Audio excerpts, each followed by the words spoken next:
Welcome back to the Black and Raww Podcast. I'm your host, Tino Kuda Tonderai Funzal Bayaz. Now I'm going to repeat that.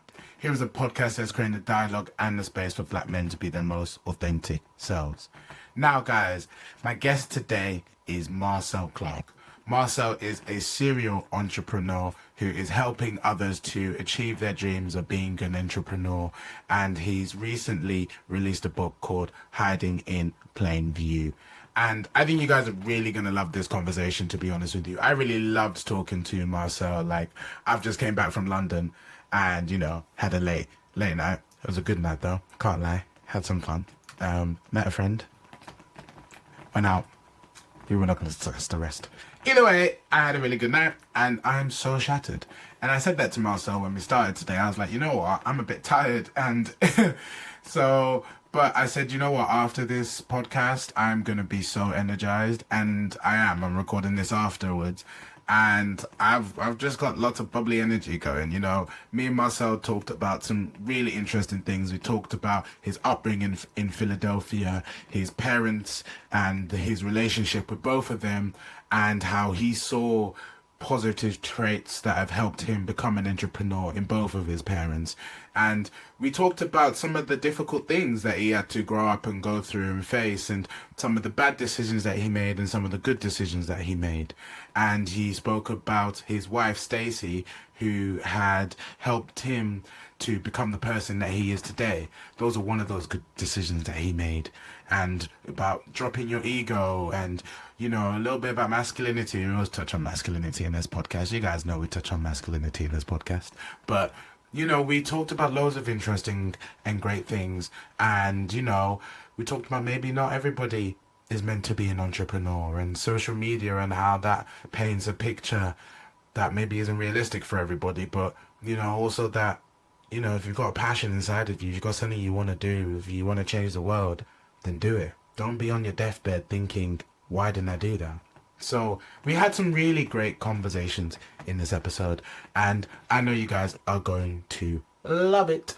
So, should I just give you the episode now? Why are we waiting? Why are we dilly-dallying, bro? Why are we dilly-dallying? So let's get started, man. Here is my episode with Marcel Clark. So, Marcel, welcome to the Black and Raww Podcast. It's really good to have you on. Thanks for having me, T. I appreciate it. No, that's bro. Where am I catching you from, man? Where are you at right now? I'm right on the outskirts of Washington, D.C. I'm in Virginia. Oh, nice. Have you always lived in Virginia, or you sort of moved recently? Is that? Yeah, well, I'm originally from Maryland. Spent a lot of my childhood in Philadelphia, where the Eagles just won a championship, a Super Bowl, and then I ended up living in Virginia. Oh, nice. So I guess, are you happy that the Eagles won? Like, are you an Eagles fan, or? No, I'm a big Dallas Cowboys fan, but my Okay. father was a huge Eagles fan when I was a kid, so I know he's happy up there clapping in heaven because yeah, he was ride or die the Eagles. So in the Super Bowl, I had to root for them. Fair enough. So what was it like growing up in Philadelphia? Like, I think you only really ever know about Philadelphia from like Rocky and, whether you hear things and like, so yeah, what was that like? Oh, the time I spent in Philly as a kid, because my dad owned a couple of what we call corner stores. They're kind of like 7-Elevens. They're just like little small grocery stores, and they also cook foods. So Philadelphia is renowned for their cheese steaks. So I so want a cheesesteak. yeah. So they're renowned for the cheese steaks. And yeah, growing up in Philly was amazing because it was actually during the time when Rocky was really a big movie. So it was just the city was on fire. Again, it had its own uniqueness when it comes to food. Really good people there. They're really big on sports. Yeah, so Philly fans are renowned for being incredibly aggressive, and they deserve that title because they don't play around when it comes to any of their sports. Basketball, football, all of the sports. They're really serious fans. So it's a great place to be, and it was definitely a great place to live when I was small. Yeah, no, that sounds great. Yeah, Philly cheesesteaks is definitely something that everybody knows about, isn't it? Like everyone knows about them. So So, yeah, so whenever the Bears. that is maybe one of the reasons I'd love to go to Philadelphia and to go up those rocky stairs as well. Two mandatory things you have to do when you're in Philly. You have to do the stairs. You definitely have to do a cheesesteak, no matter what you do. Yeah. So I understand, like, as I was reading your book, like you talked about sort of fearlessness and having to be resourceful as a kid. Like, can you just share to me sort of how that mindset is, I guess, how that mindset and how that upbringing is impacting you right at this moment? Yeah, so my parents were really kind of like hands off when it came to me and letting me explore. So I was the only child and they really were not like smothering me at all. So specifically my time in Philly, because I was born in Maryland, which is like more suburbia, really Hmm. suburbia. But as I was, growing up and I would visit Philly to see my dad, it was just a totally different experience because my dad was kind of like, "Yeah, go out in those streets, but make sure you get home before the lights go out." Yeah. It was kind of like, okay, look at this big city, and I would just always find myself somewhere YMCA on the basketball courts, running down to City Hall, and I was just doing a lot of this by myself, and it really just made it honed in my senses of like the moment and being aware and really paying attention to your surroundings and people. It made me very, very sharp when it comes to people. It was like my first education of just being out and being able to study how people move. And it was just a really cool experience because I wasn't caged. And I really appreciated that because again, the difference between being in the burbs and it's real quiet and then safe and then transition into the city temporarily off and on, it really helped me balance out being able to adjust to all environments. I caught that at a really young age. And definitely now, because I'm always in different environments, um, I can easily adjust to people, the conversation, the vibe, the mood, where we are. So I can go from anywhere from we could be having a hip hop house party to a black tie event and I could definitely Yeah. just make those adjustments. So being a kid, it helped me again just understand how to acclimate and adjust to your environment, and I really appreciate that. Yeah, I think there's quite a lot of good things there. And I was speaking to my cousin earlier today, and we'll say, no, I think we we're born at like the perfect time because we we were sort of growing up with technology, but it was still in the phase where we would go outside and where we would play and where we would, ride bikes or play football. And like we didn't really get into maybe what the impact of that was for us as kids, but I've sort of thought that that has sort of made, I guess, me sort of more resilient in being able to, as you say, navigate different situations. Like I imagine for you, you go into the YMCA, you're going to play basketball, like you've got to navigate these social relationships. You've got to, like, if somebody is wilding out there and sort of you're gonna be like, okay, do I stay away from that person? Let me move myself. And you get to read people and body language. So I think that's quite interesting how that is sort of shown in you, that you can sort of move through different places and be able to still be yourself, but know, okay, what do I show of myself here and what do I show of myself here? Like, how can I switch those modalities? Absolutely, like you said, if you're on the basketball court, again, city kids are different. Yeah, they take everything a little bit too seriously, and like you said, you could be out on the court and everybody's having fun. Next thing you know, you can see somebody getting riled up, and it's about to be a fight. And like you said, you're sitting there going, So let me move away from this.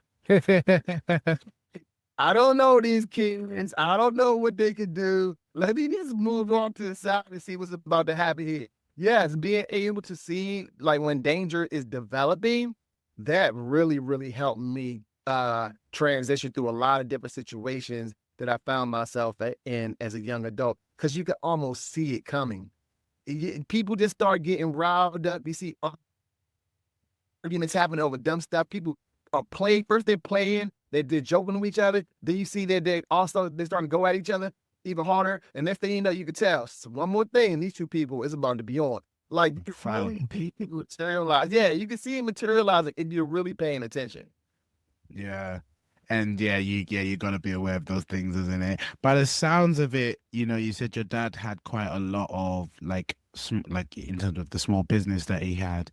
Was he quite an inspiration to you to sort of what you're doing now, like in terms of seeing him? Oh yeah. When I was a kid watching my dad own those stores, it was amazing because he had all of the respect in the neighborhood. Everywhere we went, they were like, "That's Hank's son." So his name was Henry, and they gave him abbreviation Hank. But they would always be, "That's Hank's son." Wherever we went, he knew everybody. When I was in the store, I would be in there. Again, I could get anything I wanted for free. Yeah, yeah, it was just like having back then, they had the arcade games. The guy would come to, like, empty the quarters out. He would put 200 credits on the game, and I would sit there playing, and all my friends would come.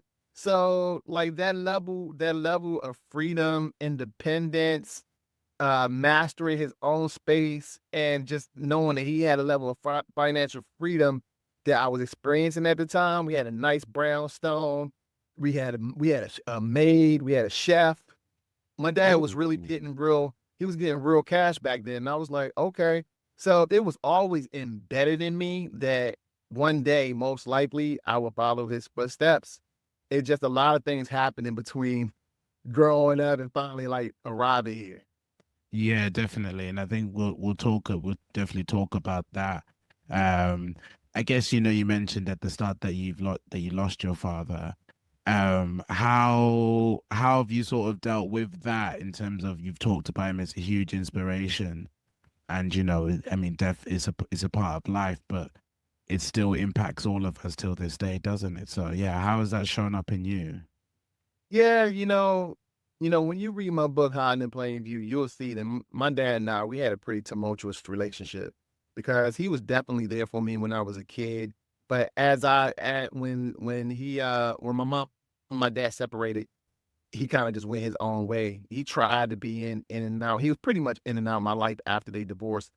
And it was kind of tough because, you know, every person, especially a male, always wants a father figure around. Specifically because I was raised with the father figure when I was real small, and he was always Yeah. there.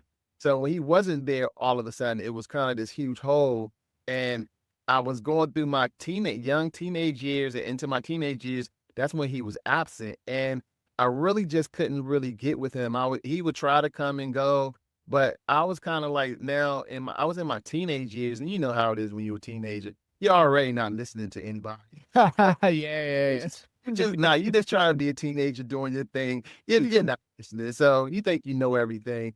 So by the time he tried to return, I was kind of like, we were just at odds for this years. And when he was even on, he wasn't really doing well financially, maybe when I was in grad school. And I let him come live with me, and we still used to be at each other's throats. Like we couldn't resolve the past issues because my dad was, Mm. even though my dad had the business intelligence, his education was low. He was like a sixth grade. He graduated. I mean, he didn't even make it past sixth grade. So he really wasn't a great communicator. And because we hadn't worked through those past issues as a grown man, I was kind of like, you can't tell me anything. Yeah. So, but I wasn't going to turn my back on him because he was my father. But at the same time, I was like, don't tell me what to do. So we were always at each other's throats. And then as I started to progress in life and married all and everything, it was kind of like he was always around. I never told my dad you can't come around. I always told him, listen, you need to be a real good dad to your grandkids, be a good granddad, and like leave the past in the past because we're not going to ever work that out because we're not on the same page. He pretty much did that. He would stop by, blah blah blah. So we were good. When he passed away, I was still kind of like not in a great place with him until I wrote the book. Okay. Well, yeah, when I wrote the book, that's the thing about when you write books. Everything starts to come back, your whole memories, everything from childhood when I was small all the way through adulthood.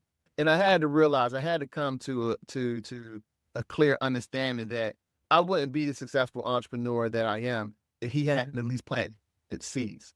So seeing him as a kid, regardless of what happened we aged, seeing him as a kid take his own path, young minority owner, that stuck with me. And him giving me a chance to experience what that life can be, that stuck with me. I wouldn't have taken this path if it wasn't for that. So when I closed out that book, I kind of had finally had closure with my dad. I had to realize that he is me, I am him, and I wouldn't be here without him. So it gave me that level of closure to just forgive him for all of the nonsense. And I really started to regret even like entertaining all that stupid stuff when he was here. When they're gone, then all of a sudden you figure out, wow, we were sitting there at odds over the dumbest stuff. Yeah. Yeah, the past is the past. You can't fix it. You can sit there and argue about why this, why that, but it's useless because you're wasting the present time, right? So yeah, you should so if you're out there and you're having odds with somebody, people, just get past it because unless it's something incredibly bad, you just specifically with your parents, you want to button that up because they're not going to be here forever. And then once they're gone, you can't get it back. Yeah, and you'll regret those moments which you missed, isn't it? And those moments you didn't take, those moments which you wish you just savored. And I think everybody sort of just gets stuck in their own way a little bit with it. They're in their own feelings and they don't want to maybe see what the other person is feeling. Because I imagine for your dad, being really sort of successful when you were younger and then splitting up with your mom, I imagine that was probably really quite difficult for him. And as you're saying, that he wasn't a very great communicator. And he probably wanted to communicate, like, I'm really struggling. Like, even having to go and live with you as an adult, he's probably thinking, this is so embarrassing. I don't know, Yep. maybe, but he's probably thinking, what am I doing? Right. And again, that's the thing that I learned going through my peaks and valleys when I was developing my businesses and going through my own personal strife. Yes, you're right. You're absolutely right. It's just kind of like it had to be tough for him to have been in such a leadership role. And then down the road, here he is struggling. I think he was like driving taxis at the end.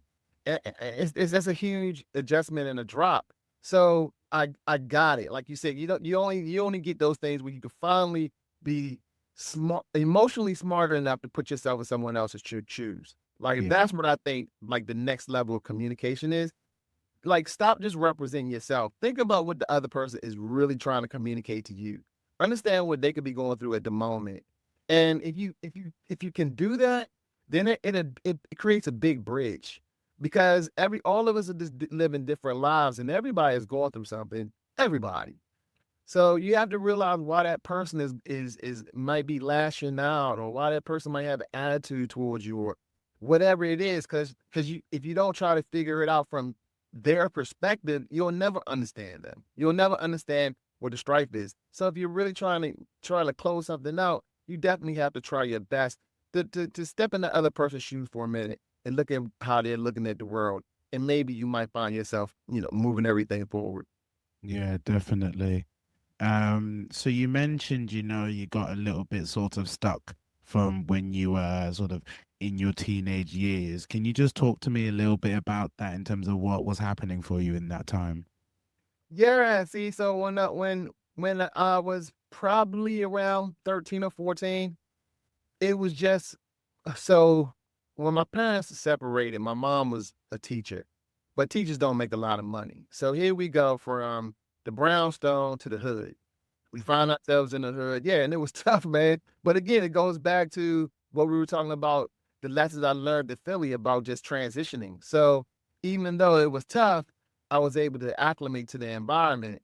My dad then comes back around. We were in the hood for maybe 2 years. A lot of lessons learned there. My dad and my mom tried to get back together. We end up in a nice middle class neighborhood called Lewisdale. It's in Maryland.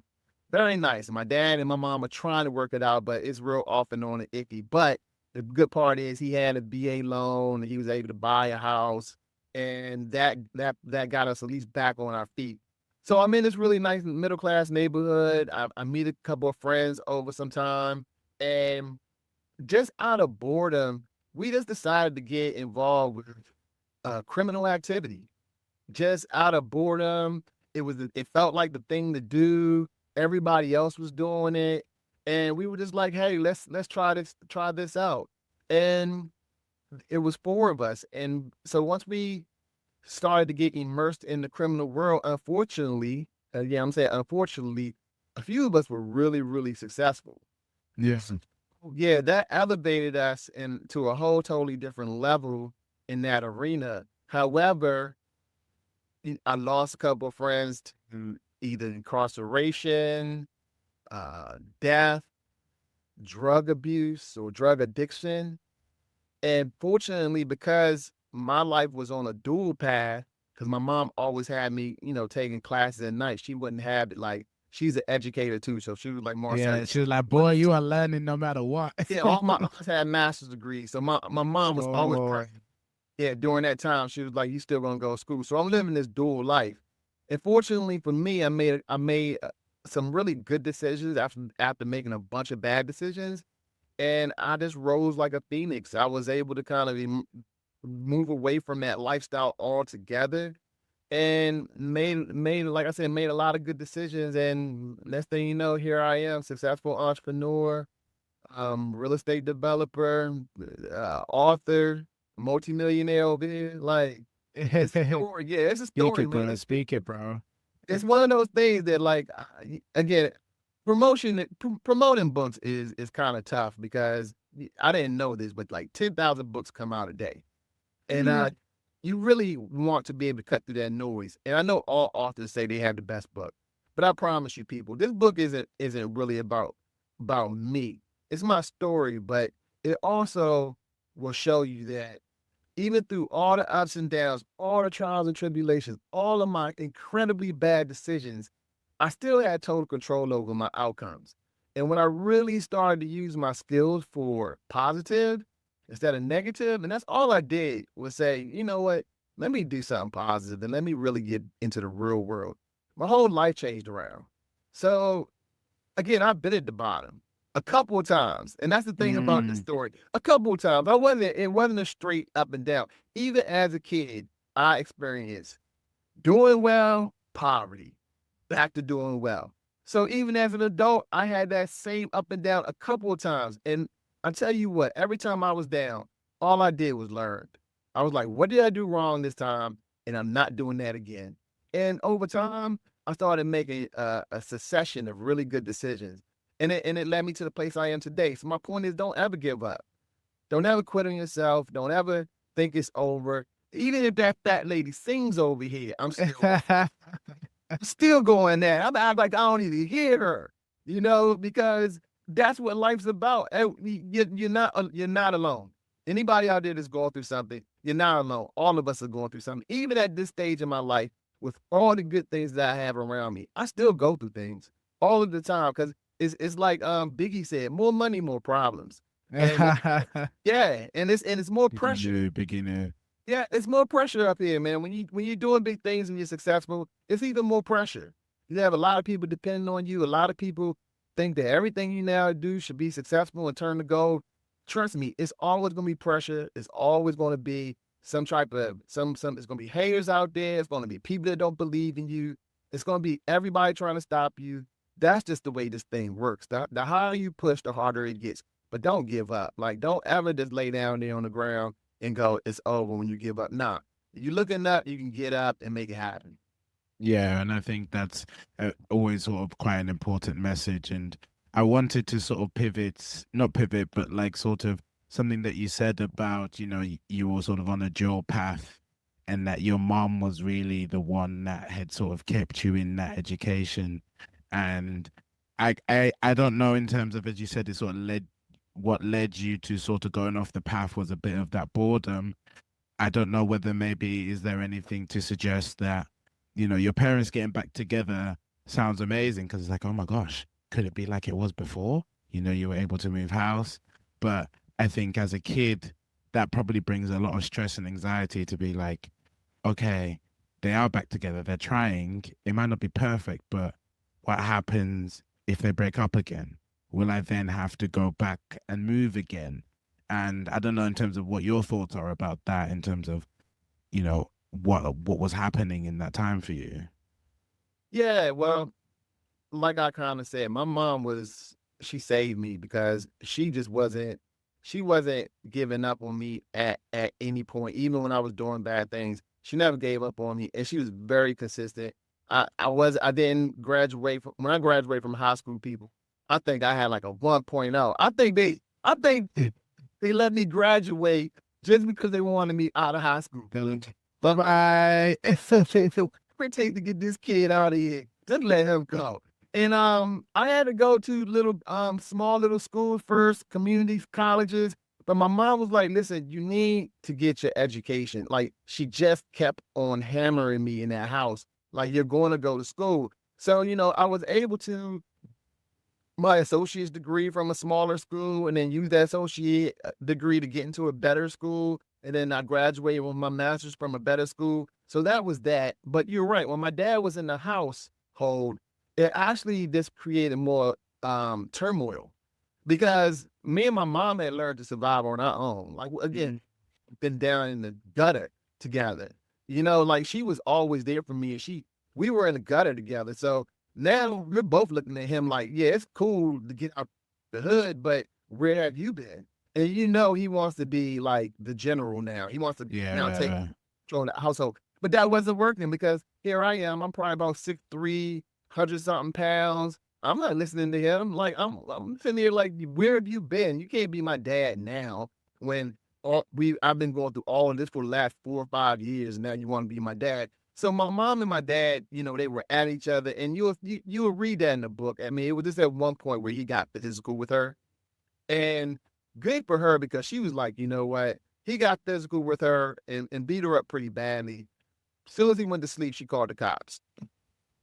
Mhm. She didn't sit there and get abused for months and years. Nope. The one time I saw him put his hands on her, that was the last time he put his hands on her. She called the police. Cops came and locked him up. He never came back. He never came back after that. Again, he tried to stay in touch via letters back then, and he would call once in a while. But after he put his hands on her, he was out of there. And it was back to us. I mean, she was able to figure out, ways to keep us in the house. She would rent out rooms. Again, this is me learning the lesson of the grind now, right? Yeah, yeah. Can't afford the house, right? But it's about 3 or 4 bedrooms in there. So she rents out the basement to cover some of the rent. So she was really creative. My mom was kind of like one of those people that, again, she knew she wasn't making a lot of money, but it was whatever it took that made sense for her to keep us in that space. And I really appreciate that because, like you said, nobody was trying to go back to the hood, man. I was like, enough of that. I did not, But man. it's crazy, but it's crazy though, because as a teenager, like I said, once we decided that we wanted to break the damn law every other day, I'm back in the hood anyway, right? But now I'm there by choice, and again, being able to navigate these environments, I was never concerned. But yeah, here I am running away from the hood, and now because I feel like I want to break the law, I'm back in the hood doing things that we definitely should not have been doing. Yeah, so she was a very sort of, as you're saying, consistent figure. And, we've spoken about sort of the influence of both of your parents here today, and that you've seen good examples from both of them, which, I think is really amazing that we're able to sit here and sort of, not everything was perfect, but you can take the things that were positive and the lessons that were positive to be able to have helped you sort of move forward. And I think, yeah, that's just sort of a great reflection about both of your parents. And I think what I'd really love to sort of understand is like when you'd made your good decisions, how did you decide to sort of go about progressing next? So, you said good decisions. What were some of those good decisions? So I managed to graduate from grad school, and that was my turning point. It was like, this is the time for me to break away from everything negative. So that was the first thing I did. I closed out my circle of negative friends. I just left them behind. Was I, that I hard? Yes, I just graduated to all my people that I was meeting in college, like-minded people, people doing positive things. I just basically, I just burnt that whole world down. And that's in the book too. I intentionally did a couple things, burnt that whole world down, dropped all those connections, and started fresh, just anew. That was the first very good decision I made. Then I just decided that I was gonna go full in my career. I just really wanted to understand what the 9 to 5 world looked like. And when I was in that world, it was cool because my degrees were able to help me kind of bunny hop into some really good positions. And I learned a lot about leadership. I learned a lot from different people that basically were in those spaces on how to conduct myself professionally. That was the biggest part. Like I was learning, they started to kind of like put polish on me, and I started to understand what it took to be a professional. And the other thing was a couple of my positions were like in not-for-profit organizations where they weren't flush with money. And but it was real, they were doing really, really good deeds. And that's when I was kind of like, yeah, out of everything I did, because I had been through a lot, I was like, it's my turn to start giving back. Like now I want to be on the flip side. I want to help people, do good positive things, like kill all that negative karma. So it was great to be in that space because I was able to do those things and help a lot of at-risk youth and be a mentor to a lot of at-risk youth. So I felt like I was starting to give back. So once I was really kind of like in that environment, and I felt like, I never really fit though. It wasn't I just wasn't really good at getting to work on time. It The 9 to 5 thing just wasn't really working. wasn't working for I'm you an now. administrator, right? So like they wouldn't let that pass, but like getting there on time was a problem. I had really good managers, but we would be in meetings and I would be like, why am I listening to this person? Like Yeah. and something about the environment that I just couldn't adjust to. I didn't like being managed. I didn't like being told what to do. And I recall one time when I'm sitting on I'm playing golf with one of the executives midday. I'm probably making 70, 80K back then. I'm thinking, okay, I'm living the life. And I'm up there on the tee about to hit my ball and I'm looking around and something inside me was like, this can't be my pinnacle. Like, Yeah. this can't be it. Where other people, I think they would have been incredibly, because this is back in late to mid 2000s. I think a lot of people would have been like, I'm there, I'm good. Yeah, I'm good yeah, I'm now. good. I'm making a decent amount of money. I can pay all my bills. I'm here. My work. Clearly, I'm not working too hard. Yeah, playing golf middle of the day. The CEOs. Come. So good. Don't crossing over, right? I was just kind of like, nah, this isn't my path. I just knew it wasn't my path. So I was fortunate enough to meet a really, really great lady, Stacy. She's the mom of my 2 kids, and I have 3 from a different relationship. But Stacy met me at that later part of my life when I was kind of like, all right, I could kind of like figure out how to settle down now. And Stacy was, Stacy was doing it. Like Yeah. Yeah. and Stacy, OBGYN, true doctor. Like you had her own practice. So I'm like, whoa. Yeah, I'm like, Damn. I gotta step my game up, man. I gotta step my game up. I'm like, hold up here. Like, cause of course I was dating a lot during that period of time. But when I met her, I was like, wow, like she's really doing it. So again, I'm thinking I'm making some decent money. This lady's making 6 figures, right? Yeah. Strong 6 figures. So, and she's Jamaican. She's a minority. She's just like incredibly impressive. And I'm like, this is interesting. So, like you said, I'm sitting there like, I need to step my game up. So, Yeah. yeah. So I was like, once we were engaged, it was like the clear conversation with us because we were living maybe like 100 miles apart. And I was like, well, the conversation was quick. She was like, who's going to live? Who's moving with who? And I was like, clearly I'm moving your way. You're making all the money. But look, luckily for me, like during that time when I was in there on my grind, I was saving like every penny I could. So I was pretty much like saving 75% of my disposable income. And I was just squirreling it away. So when I met her, I was like, it's time for me to make this leap. And I bought my first franchise. And the reason why I brought her up is because she was beautiful enough to give me cover because I wasn't making any money the first 2 years of my marriage. And Yeah. she carried the bills, and she never, not one time, ladies, this for the ladies out there, not one single time do I ever remember her throwing that up in my face. Not once. She never pressed me out. She never asked me what's going on, why you can't pay. Never, not one time did we have that conversation. So, once I was successful, I didn't have a problem making sure that I covered everything for her, right? Like Yeah, definitely. it was just reciprocity. But yeah, I appreciated her for that. So again, another good decision, right? I married people. You should marry well. Marry a yoked up person. Like don't marry somebody or be involved with somebody that's not adding to you. If they pulling you down every day and it's drama and you better off by yourself, you need to be by yourself. So, and that was my motto all the way up until I finally met her and I was married. I was like, I'm not carrying women and buying bags and all that nonsense. Like that is not my thing. So, I'm not really going to be gravitating towards you anyway. But yeah, being involved with her, me, the independent woman, helped me get on my feet. And then I was off to the races after that, Tino. Once my first business was successful, because when I was in grad school, I graduated with a master's in business, but it was kind of like, that's not the same as owning a business. It's just, that's theoretically, you understand how to run a business. But for me, I was like, okay, what do I do? So I bought a franchise because I wanted to learn the nuts and bolts of the business first. And yeah, so it's crazy. Like when I graduated from school, my buddy Brian Bowes was in my class. Brian was like, once we walked across stage, I remember we went back to sit in our seats. He was like, man, I'm going to get my PhD. I was like, nah.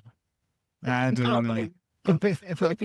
Like I've had enough of school. I'm okay for now. I'm done, man. I'm good with school. So I was like, I wanted to get my PhD in business, right? So I was like, how do I do that? I was like, buy my first franchise, and it was like my PhD. Because now here I am actually running a business and learning the nuts and bolts of a business. And that was it. I owned that business for like 5 years. And then once I knew I had that mastered, I was able to sell that business for a nice amount of money. And then I created my own commercial cleaning company from scratch. Colonial Commercial. Yeah, but I created that from scratch because I knew exactly what I wanted to do. And then it just kind of like everything else started to snowball because I had been doing some real estate, small things in real estate. So when the opportunities presented themselves, I was kind of like starting to flip homes. And the next thing you know, now we are one of my largest real estate entities, Banner Black DA. We're actually working on a huge project in Washington, D.C. right now. A 6-unit condo building, like multi-level condo building. It's beautiful. So that's the thing about business. Like once you understand business, you could pretty much own anything you want to own. And that's kind of like how I started to hiccup. But yeah, like those decisions, again, it's really truly that, people. You just need to make really good decisions. And all of us make bad decisions, but you can also make really good decisions. Definitely. On both sides of the ball, nobody ever, like when I'm making bad decisions, people just looking at me like, what you doing, dog? And when I made good decisions, people kind of like, all right, but nobody patted me on my back. Yeah, no one gets it. Well done. Maybe when you achieve it, like that's the thing. People are doing their own thing. They do congratulate you once you've achieved the goal, but that journey between 0 to achieving the goal, you're on your own. Yeah. Don't look for anybody patting your back or any kind of help. When you're in my arena, you have to, it's on you. I mean, I'm the boss, so everything falls on me anyway. But guess what? I'm cool with that. I like making my own decisions because the last thing, the things in my life, anytime I've ever listened to somebody else and then my instinct said don't do it and I did it, I used to be pissed at myself and regret it. Yeah, because I didn't go with my instinct. I listened to somebody else and did it, and it didn't work out. And then here I am still holding the bag, right? Yeah. Nah, like I'm one of those kind of personalities that I'm cool with failure. I'm cool with falling. I'm cool with making mistakes. Yeah, just put it on me. It's cool because it's on me anyway, right? But when I make those great decisions and things pan out and they work out my way, I pat myself on the back. Like every year is my birthday, right? Every time my birthday come around, people go, "What do you want for your birthday?" I'm like, I celebrate my birthday every day. um, You I know, love I that. really do, man. I buy what I want, go where I want, do what I want. I don't wait. I'm not waiting for one day in the year. I appreciate it when I get to my birthday, but no, I'm doing exactly what I want to do every single day. That's brilliant, Marcel. And I think, as you said, a lot of good decisions that you made during that period. And what was your wife's name again? Stacy D. Howe Stacy. Clark. Yeah. Yeah. Yeah, yeah, that's my girl right there. She saved me. She definitely was that bridge. Without her, I know I wouldn't be. And I think, you said that she intimidated you the first time you met her. And I think you don't always meet those sorts of women. And when you do, I think you've got to be like, yo, damn, like I do need to step my game up. Like, Hmm. I think there's definitely women that I've met where I've looked at them and been like, if I want to be with that girl, bro, I gotta like be the best version of myself. I gotta be the best version of myself and for my family. But I Hmm. want to be the best version also, so I can be with her, isn't it? Like, Yeah. and you said that she was covering the bills for you for the first 2 years, and I know for a lot of men they'll be like, "That's emasculating, man. What? What's their ego wouldn't allow them to even consider that." But like, if I feel like if we play a little thought experiment, and you've already done this, as you said, if you didn't go for her, you might not be where you are at this moment. Like, there could be a lot of men that would be like, "Nah, actually, I'm not. I'm not gonna try. I'm not gonna even bother," and lose out on someone that's amazing, but also that inspiration. You know what I mean? That source of support. And yeah, I don't know. Like, I don't know. Some men just need to. I think everyone needs to drop their ego a little bit. We all have ego, but Oh yeah, Tino, you knocked it out of the park because I think when it's all said and done, we're responsible for realizing exactly where we are in life. And people make that mistake because you're right. When I met her at that point, and I know for a fact she has me trumped, it would have been, we probably wouldn't even have gotten married if I had written her like, I'm the boss, I'm running the show anyway. Like just do what I say. Like this is what I do. Now don't get me wrong, fellas. Of course I held the line. I'm a man. She never tried to like put me in a bad situation. But still, I was still making really good decisions around the household. But finances do matter. So I had to humble myself. I'm not going to sit there and act like I'm running the show when I'm not. That's how you make a mistake. Like Mhm. you have to realize where you are in life and humble yourself. Yes, humble yourself because if you really want to get to where you want to go, you have to do the things that you don't want to do. And sometimes you just have to humble yourself because trust me, nobody has a bigger ego than me. That's the only way you get to where I am. Like nobody believes in themselves more than me, right? But I knew that I had to just be smart enough to kind of like downshift, play my role at the moment, whatever we need to do to build our family and come together. And then when I'll emerge and it'll be okay. And the point is, when it happened, I still was me. I didn't, I always treated her the same way, and it's always going to be that way because I was even more humbled because I knew it was because of her that I made it. So, yes, I think people do miss out on really good opportunities because they're trying to be something that they're not. And that's the point. Like, wearing a mask could backfire when you can't Yeah. be transparent and be honest, right? I wasn't broke when I met her, but I wasn't sitting there trying to act like I was making six figures. Right. Yeah. You know, and what I'm gonna do that for? Like I was being honest. I was like, I'm making some money, but I'm not making your type of money. Yeah. I literally told her that. I'm like, I'm not making that kind of paper. Like, congratulations.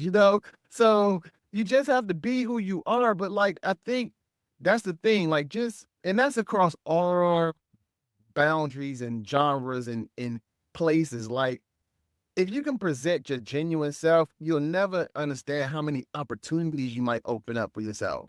Because people love genuine people that are consistent. When people come out of the gate lying, you have to keep up those lies. And trust me, Yeah. and I was in a negative world, right? You gotta lie, and you gotta keep up with those lies, and then you keep compounding those lies. Like, people, that's a lot of work. So yeah, it's a lot of effort, man. Like, I mean, being vulnerable is a lot of effort, but like, at least then you don't have to, like, you're not getting caught out on anything, isn't it? And then you've got secondhand embarrassment because you've made up all these lies and someone's found you out. Where if you just say who you are and how it is, we're not the player. And it flushes out a lot of different people too, right? Like, so if you just say where you are, and like the people that like you, they gonna like you. If Yeah, you there like, oh yeah, that dude broke, they gonna keep it moving. That's cool with me. You that's know, what I know. now I'm broke. Yeah. Like, now I'm broke, and you don't have to ask me to cover the bill because it puts stress on me because I can't afford it. Yeah, like, I'm gonna tell you where I'm at so I can keep myself straight and be in my lane. I just think that, again, especially over here in the States with all this social media, a lot of people are just grown to pretend, act like you're there, fake it till you make it. Nah, people, because again, that can backfire because some people might think you're rich and you're really not. So then they don't really want to, help you out or network with you. Or then you have some people that might think that you poor and you're not. Like, you trying to keep up all these little different images and be what everybody else wants you to be. That's not how it's supposed to be. I was on a train with this lady that worked at hospice. So hospice is when you're when their clients are at the end of the line, when they're about to pass on and go see the Lord. And when we were on a train, she said one common thing that she noticed when she was talking to people when they were at the end, that a lot of them said that they wish that they had lived the life that they wanted to live versus the life everybody else wanted them to live, you know? And I really took that to heart because I get that.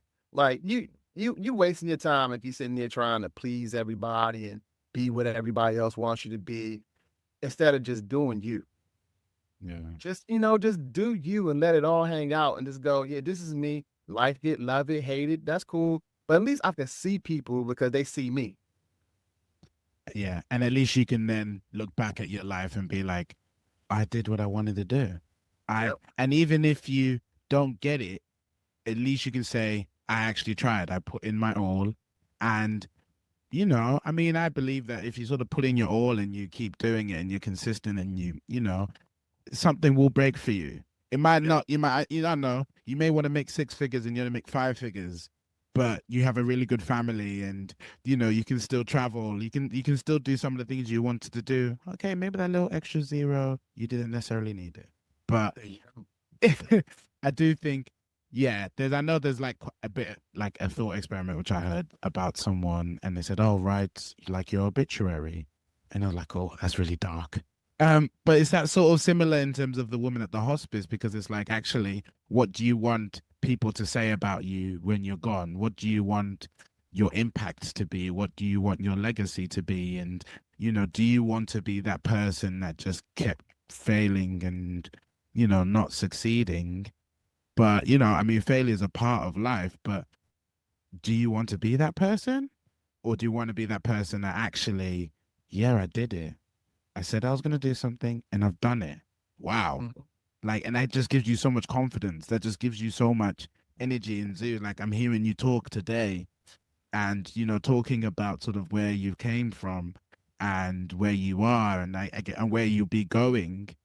I can see that confidence inside you. It ubers out of you because you're like, you know what? Yeah, I was here. I had this childhood experience, which set me up in many ways, which impacted me in other ways. I met an amazing woman who has helped me elevate myself, and I've helped elevate her, and together, and we made a beautiful family. And you've been able to then have sort of multiple successful businesses. And yeah, congratulations. But two, I can see how that has impacted you just through this conversation we're having. Yeah, well, I mean, once you, it's like what you said, Tino. Once you accomplish something, it just continues to reinforce your belief in yourself. Once you get past that very first goal that you set for yourself and you achieve it, then you can achieve anything. And that's the thing. And I think what makes me so strong is because of that childhood when I was really poor and understanding that, that was a long time ago. but it impacted me because we were so far down. And over time, though, just kept on getting after it. Just kept on getting after it. And now, that's a part of my past that I really appreciate, because if I hadn't experienced that level of poverty, I wouldn't have been so motivated as an adult to never go back. Because it was like, once you experience poverty, you're like, listen, some people adjust, but I was like, nah. This ain't my level, bro. This ain't my level. I love it right now. I'm going, but I'm leaving. And I'm never turning back. And I'll make sure that everybody that's connected to me, my family, for generations to come, we not going back to that. So it just changed. It's a negative, but it's like you said, we could turn into a positive. And once you do that and you overcome obstacles, then you know that everything is achievable. And it's all about consistency and keeping after it, no matter what. Having tunnel vision on whatever it is. And that's the thing that we're talking about too. It's quality of life. Everybody puts all these numbers on everything. I can tell you, people, money does not make you happy. Now, don't get me wrong. Nice things, I love. It helps. It helps. Yeah, I love money. Does help. There's no doubt about that. But I know a lot of wealthy people that aren't happy. Period. And like the quality of your life. Are you doing what you want to do? Are you happy when you wake up in the morning? That's what matters most, because one day we all have to go. So, how you living from your birth to your end, that's what's most important. And if your thing is art, get after it. Get you an art gallery, build up to that, clean as much as you can, because that's your hobby place. And you can make some money off of it once you're an expert at it. Once you drill down on something that you really like to do and you love, like they say, that's true. It's no longer work. And once you're in it and you like all in, you'll see, you'll make it happen no matter what. And that's really truly living your purpose in your life. Following your instincts, following where you are. Don't, all of our societies groom us to go, oh, I get this degree, graduate from school, go work for the man. You put all my time working night and day for the man, and then I'm going to have this nice little house with a picket fence. Yeah, I mean, that's good for some of us. I get that, but not all of us. Also, a lot of us have something else beside burning, calling us every single day. And for those of us that have that, I'm calling y'all out. I'm like, you need to listen to that little thing inside of you that's saying, listen, this is what you should be doing. This is what I want to do. Go after it. Definitely. And, you got to have that courage to sort of go after it, don't you? And I know sort of I'm in a phase in my life right now where, I've done my master's, I'm currently in social work, and to be fair, I love it. There's days I love it, there's days I hate it.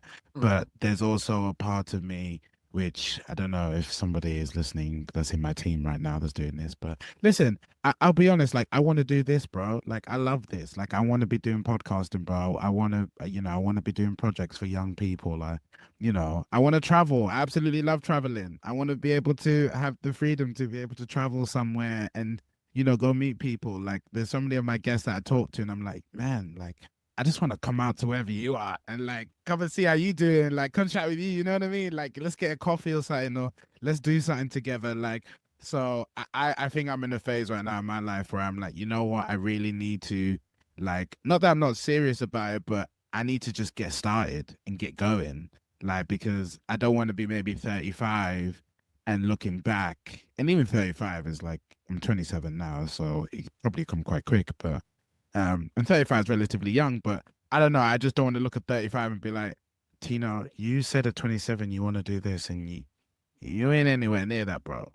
Like I don't want to be looking. I don't want to be looking at myself like that. I can't lie to you. Yeah, Tino, like you said about me, I can tell this is what you do. Like I can tell that you're really comfortable talking to me right now.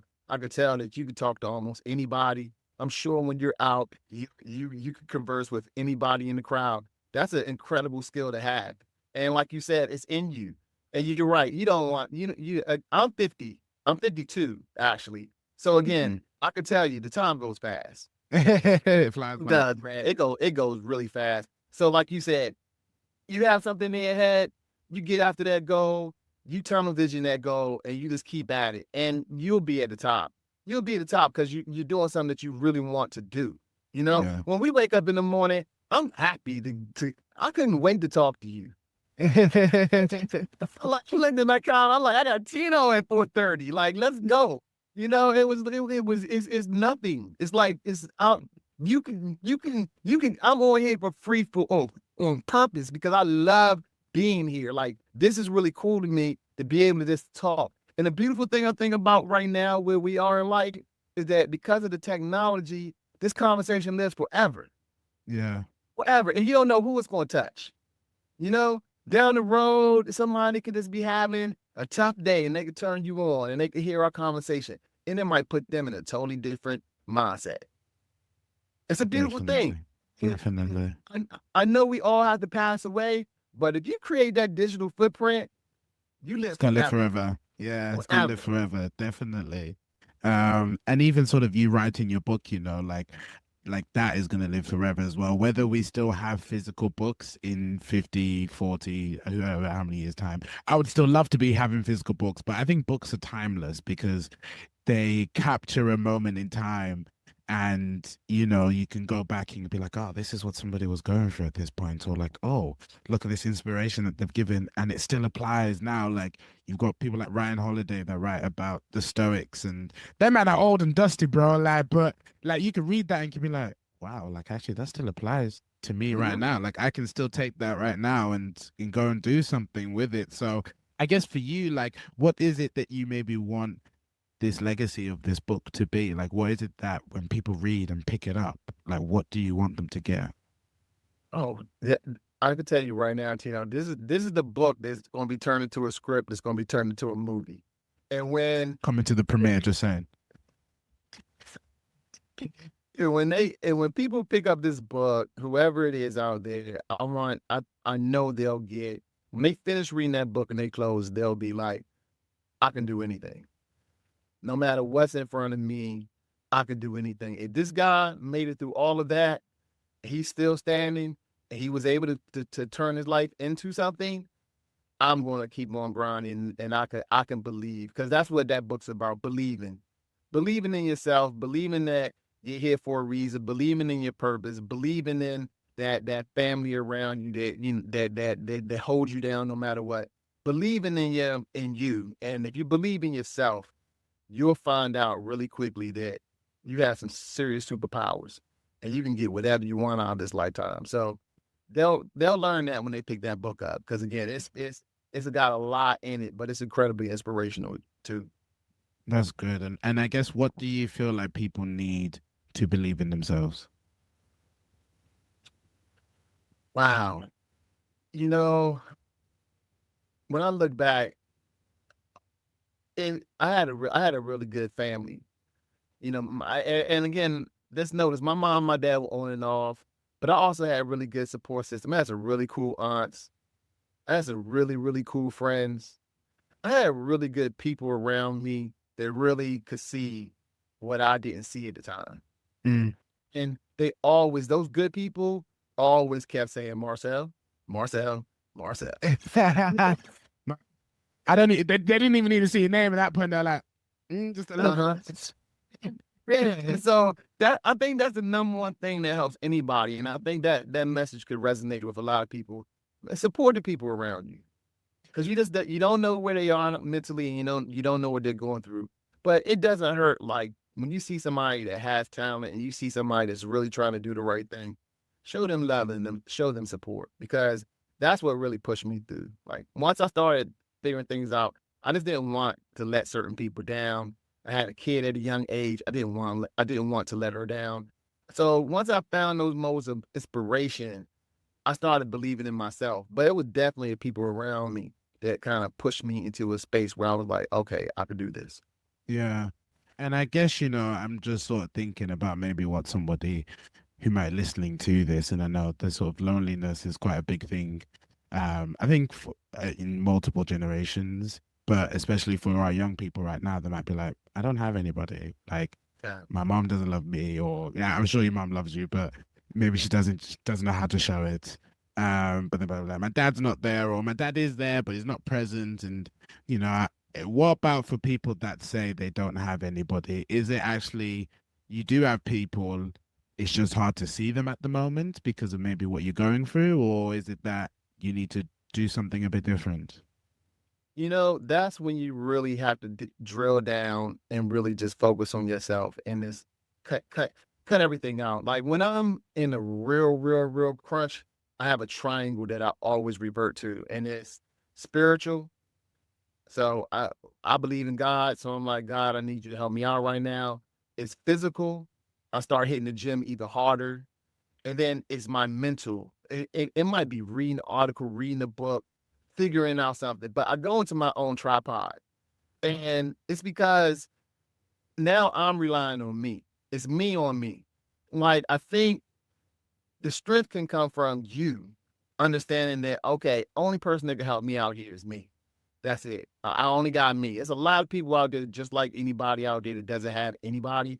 There are a lot of people out there like that, like you mentioned. And it's kind of like, all right, if I don't have anybody, I still have me. And now let me reinforce me and let me figure out the best me I can create. And trust me, people start to see that. People start to see that you walking a little different. You're doing it, you're trying to get you a couple coins, do a little shopping, like you just again, some things I think a lot of times there are things that are just out of our control. Listen, you can't get focused on that. That's why I say I'm spiritual. Like the things I have no control over, certain outcomes, I just pray those things up. I spend all of my time focused on things I can control. So it's two circles, right? My circle of concern and my circle of control, right? I spend my time on the things I can control. The things that are outside of my control mechanisms, they're just concerning me, I pray that up. So again, that's why I said I go into that triangle. Those are the things I let go of. I pray them up, hit that gym, start reading more, believing in myself. And there I am. A lot of times I pull out of it, whatever that drama was, and I'm just bigger, stronger, faster, quicker. So that's it, right? Like you can't be dependent on people all the time. Because again, the whole world has their own issues. And it's not like people don't care about you or love you. But, if I have my own plate of issues, I can only hear you. I'll try to listen to you. I'll give you that you will be okay. But that's just, words and sympathy, right? Yeah, like the only person that could change your situation is you. So yeah, sometimes you're an army of one. But that doesn't mean you out of it. It means it's time for you to fortify yourself and let's get to work. Yeah. And I think as well that when you maybe go into that zone of like, okay, I'm going to try and focus on me, you'll then gravitate people towards you. But then also it's not to say, but I think also to add on to it is that there's maybe connections that you're missing. Like one thing that like I've been trying to get more healthy. And one thing I love about going to the gym is like just the people you meet. Like, Right. and I don't know what it is about like guys, like I don't need to know your name, bro. You may have told me your name. I probably forgot about it, but like I don't need to know your name because when I'm in the gym with you, we'll say hi, say hello, how you doing? Like the other day, I think yesterday, I was trying to do 50 on the bench press, and he came and he saw me struggling, and he was like, "Yo, I'll spot you a little." And then he's like, "Next time you're doing it, like look for me and I'll spot you." And I didn't even have to say a word. Once I finished that set, and then I had my break, I just looked at him. He's like, "Yeah, calm. Like I can't spot you." And then he helped me, and then he helped me get that 50 up, bro. So like, or going into the sauna afterwards, and you're just chilling and you're just chatting, and you can find out so much information from people just chilling in the sauna. Like there are connections you might be missing in those smaller moments where you don't think, "Oh, let me maybe try and talk to somebody here." It's all, I mean, your network is incredibly important. And it doesn't mean you have to be on some huge professional network, la, la, la. No, the people that again, when you're surrounding yourself with like-minded people. So when you're in the gym, everybody in there is trying to get in shape. Everybody in there is trying to get fit. Those are like-minded people. So everybody's in tune with helping each other if it's required. It's the same thing in any other networking realm, no matter what it is, whatever your specialty is.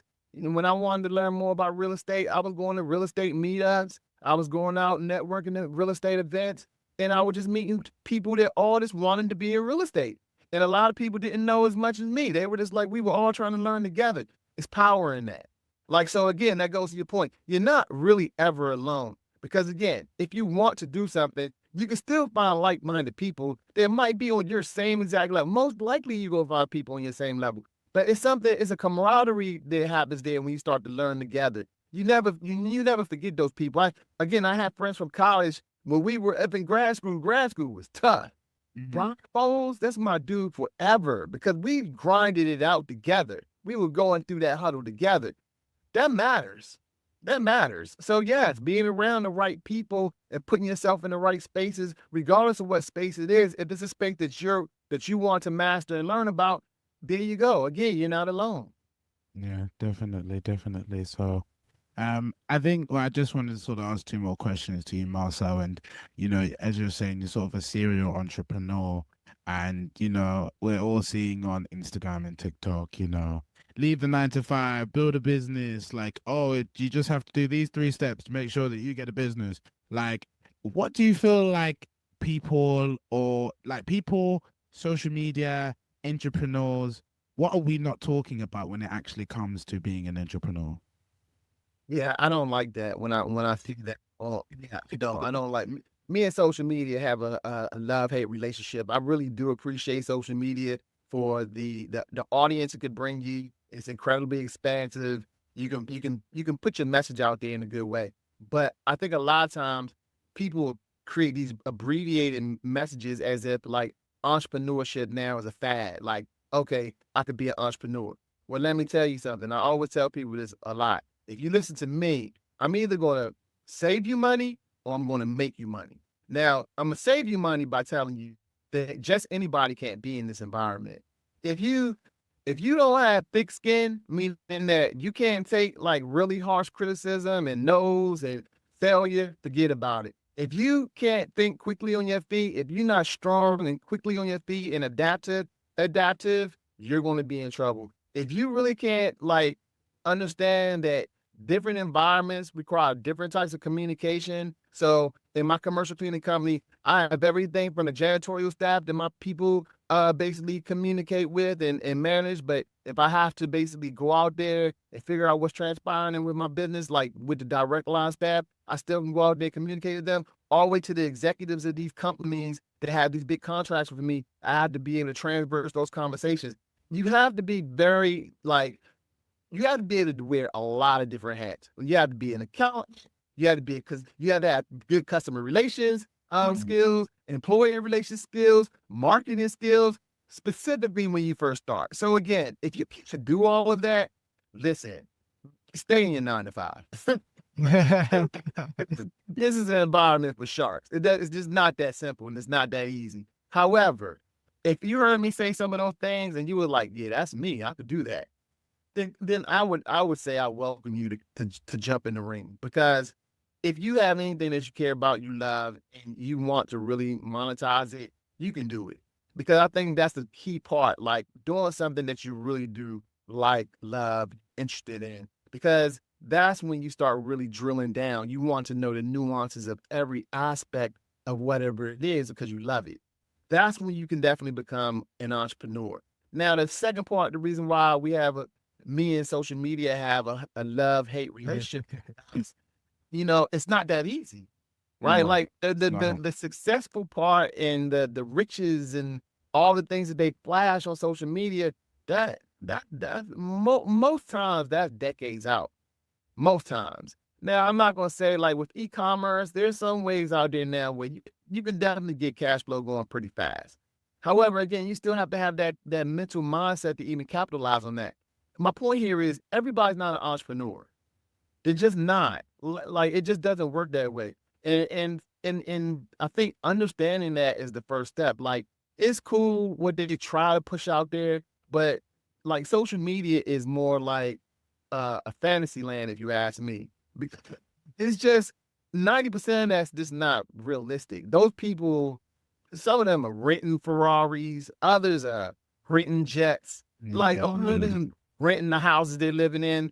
Don't understand renting cars and and flexing them. Like, if I'm renting a car, I ain't flexing it. Like, I need to own that car for me to flex it. Ownership is a totally different word, people. All of that renting and acting like they have it, but they really don't, just to kind of like curate this image. I guess what I'm saying is, because I don't want to ramble, social media is a business, right? Social media is a business. Like the people that are really successful on social media, it's their business. Influencers, that's their business. to peddle certain things and present a certain image. That's not reality. And it goes back to, again, that lady that was on the train with me. You have to live like the life that you want to live. You can't be looking at social media and feeling like, oh, I don't have this, I don't have that, so I'm behind. No, that's not true. Nobody, like, keeping up with the Joneses never works out for anybody. Because No, now it you're sitting there doesn't. spending money you don't have, buying bottles in the club that you can't afford. Come on, like, it's ridiculousness. So nah, I like, that's why I'm so transparent. I'm like, I want everybody to know that, yeah, it definitely gold at the end of the rainbow if it's meant for you. But I don't like seeing people have tragic end either, trying to chase something that they just aren't meant to do. That's just not smart. Yeah. And I think it takes a lot of self-awareness, and I guess what we were talking about earlier in terms of being humble and not having ego, to be like, actually, this is maybe where I am, and I'm okay with that. And like I feel like there's, like, in terms of what you're saying, that maybe it's not built for everybody, but then there's sometimes just that little crazy part of you is like, but can I? And I think maybe if there is that little crazy part of you that's like, can I? You got to try it. At least try it. Like, if it doesn't work, your 9 to 5 will probably still be there. It will Like, be. You know, the vibe will always be there. That's the whole point here. And that's what I'm saying about people, even those of us that graduated from college and all of this, and they try to brainwash you like you should go work for the man and you should work for this corporation.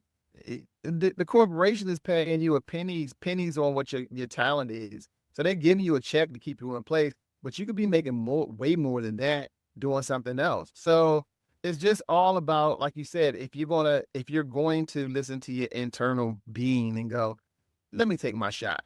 And it's what you said earlier, Tino. The driving forces with me personally is that I don't want to live with regrets. Right? No matter how long I'm on this earth, I don't ever want to get to a point where I go, dang, I wish I had tried. Because that has to be draining. Like, that has to hurt. that's be tough. You know, when you pass your time and you older and you're like, I wish I had tried. Like, nah, I'll take my shot. I'll miss, I'll fail. I'm cool with that. But sometimes you hit that shot. Yeah, sometimes you hit that You shot, know? man. Sometimes you fail, you get back up, and you hit that shot.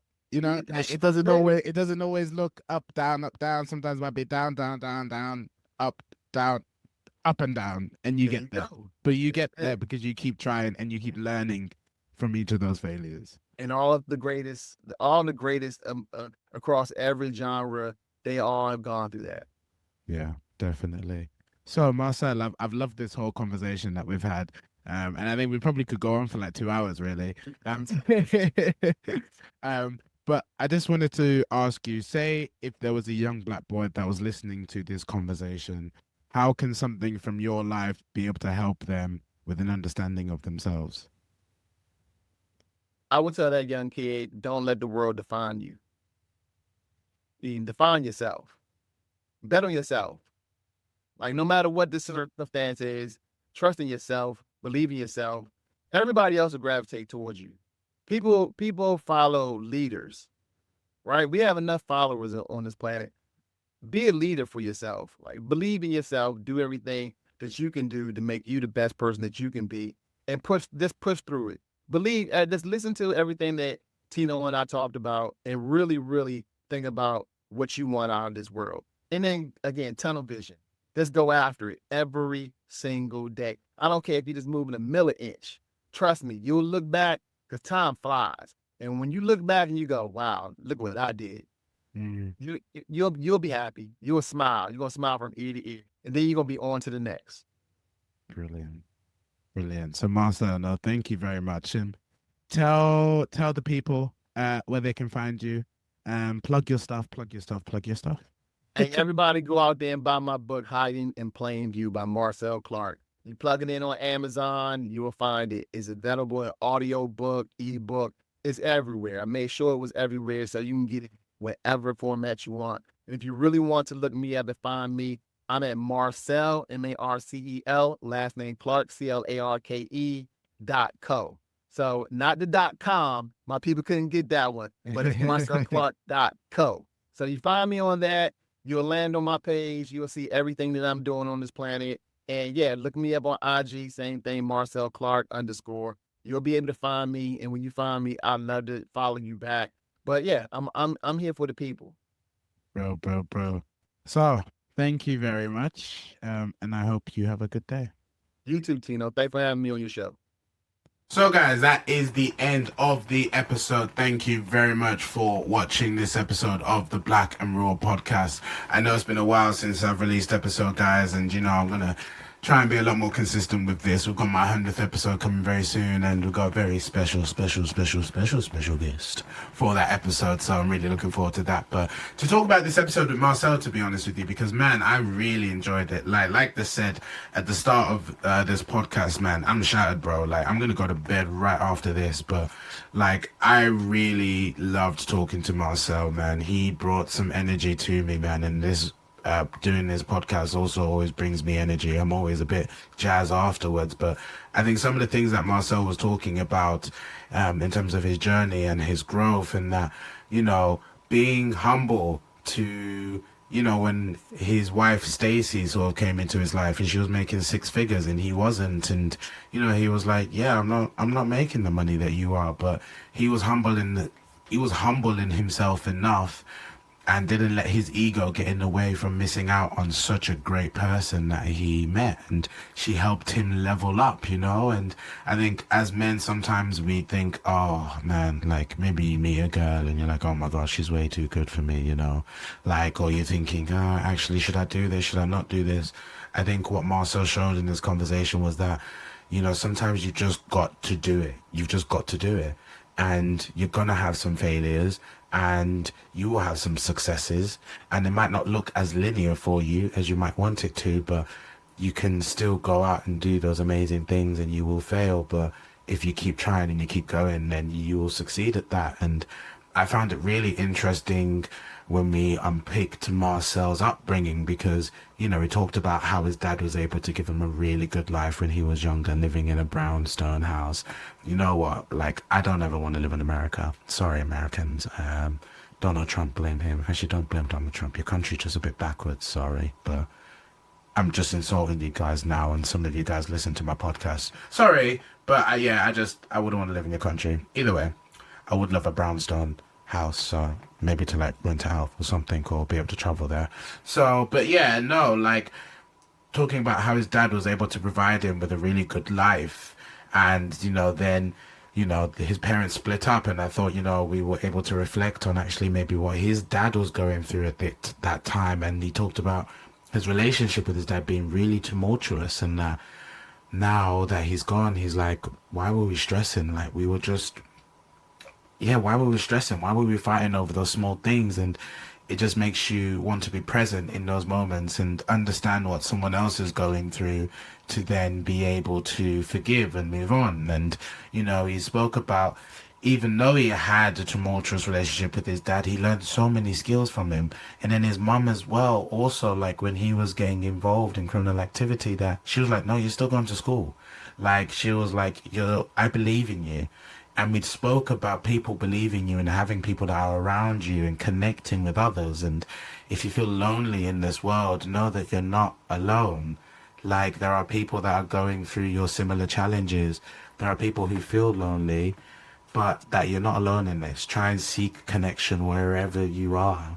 And, the positive connection, like, try and seek that positive connection wherever you are. So, yeah, guys, man, I like I said, man, I really loved this conversation, to be honest with you. And I really thank Marcel for coming onto the pod, to be honest. Like, I really love meeting these guys, because, like, I'm not where I want to be at the moment, but I'm listening and talking to some of these amazing people across the world. And it just provides me with inspiration to say, why can't I do that? Why can't that be me? Why can't that be me? So, yeah, guys, thank you very much for listening to this episode of the Black and Raww Podcast. If you want to get into touch with me, speak at blackandraww.co.uk. Like I said, I'm going to put Marcel's socials and his book in the show notes, so you can go and find that. And I thank you very much for listening to this episode, guys. I really appreciate it. I hope you have a good day. Peace out. I don't know, I think I'm trying to figure out like a cool like catchphrase or like come in and out of episodes with. Peace out doesn't really sound that good, to be honest with you. You know what I love? I love kosher, bro. Kosher's such a good word. So maybe it'll be kosher. Guys, I'm rambling. I'm so tired. Kosher. No, it doesn't work. Damn it. We'll figure it out. We'll figure it out. Either way, have a good night. Well, whenever you're listening to this episode, I'm going to go to bed. I hope you have a good day. Thanks for listening.